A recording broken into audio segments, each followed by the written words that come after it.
Hi there, Alyssa here for AOP Tech on YouTube, and I wanted to share with you today some Google updates that have happened this fall in September and October thus far that I'm hearing some buzz or questions about when I'm out at schools.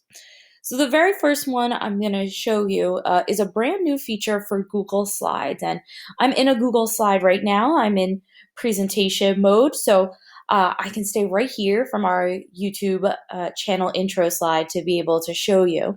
I know I'm in Google Slides right now. You can see it up at the top there, that icon. So when I hover now and I get my menu bar when I'm presenting, things like exit or settings, one of the new features that just launched is closed captioning. So if I select that closed caption button, you can see it's going to start to translate what I'm saying and put it into text along the bottom of the screen. And this is a great feature for anybody who has deaf or hard of hearing students in their classroom, or if you have a lot of non-native English speakers. Sometimes it helps to have that written text there too for them to follow, especially if a presentation is moving at a pretty good clip. It helps those visual learners or helps support the what a presenter may be saying. Also, if you're presenting in a room with poor audio, it's another way that you can help enable your audience to better understand you. And you can see it's being recorded right now. So if you are using Google Slides and something like a Hangout or other video chat tool, your attendees will be able to see that. And it would be a good idea to let them know that that feature is turned on. So that's a cool new feature that I was excited to see. And I'm going to turn that off right now. You can see it goes away there. So a great feature for you to try and use when you're presenting using Google Slides. Next up, I'm going to jump into one of my Google Classrooms. And one of the feedback I heard consistently was that people were missing the About page and the fact that they could build in resources. And in late August, when all the classroom updates rolled out, we presented to you kind of the hack to create an assignment and eliminate the due date and points on it. So the suggestion was to go to assignments and then put no due date and ungraded. So that way it didn't count against students and it wasn't like a missing assignment.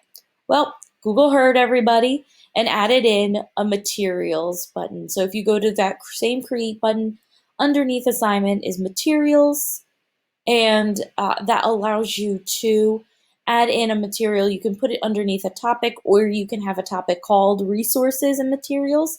I've seen that happen in several classes, which is kind of a good organization method there. And you can attach something independent of an assignment, like a rubric or direction set, a syllabus, links to textbook websites, things like that, things that students are using as class materials, overarching. So great feature there. The last one is in Gmail. And I'm going to jump into my Gmail here, and this is Smart Compose. And I can see this being a great divisor in philosophy, whether you love or hate this feature. I've been keeping it on just for a little bit, just to test it out and see. So what Smart Compose is, when you start writing something like, I hope you, and then you can see kind of grayed out are the words are well. Google is supposing that because you've written that phrase to start, you might be headed in that direction. If you'd like to actually use that text, all you have to do is hit your tab, and it'll insert that smart text in there. If you have an Android phone, it does a little bit of that as well. So you could do this with several phrases. How are you? So it kind of learns that over time. So some folks love this feature because it can kind of make an email composition go really quickly, and for others, it's very distracting. So I've got this email here, and I'm just going to discard this draft that I was using to show you. And I want to show you where you can turn that off if that predictive text drives you a little bit crazy. And I'm still deciding whether I think it drives me crazy or if I really love it myself. And that's okay. I might turn it on and off just to see. So if you're in settings and you get there with the gear wheel in the top right hand corner of your Gmail account, under general settings, you'll see Smart Compose, and that's the predictive text there. And you can turn that off. And make sure once you do, you scroll all the way to the bottom of those general settings and you select Save Changes. And now that predictive text would be turned off there. So I hope that those are helpful tips for you in your Google journey this fall. As always, with AOP Tech, subscribe below for all your latest YouTube videos, and you can follow AOP Tech on Twitter, Facebook, Pinterest, Instagram for more EdTech and Google for Education hacks, tips, and tricks. Also, our website is aoptech.org. Hope to see you soon.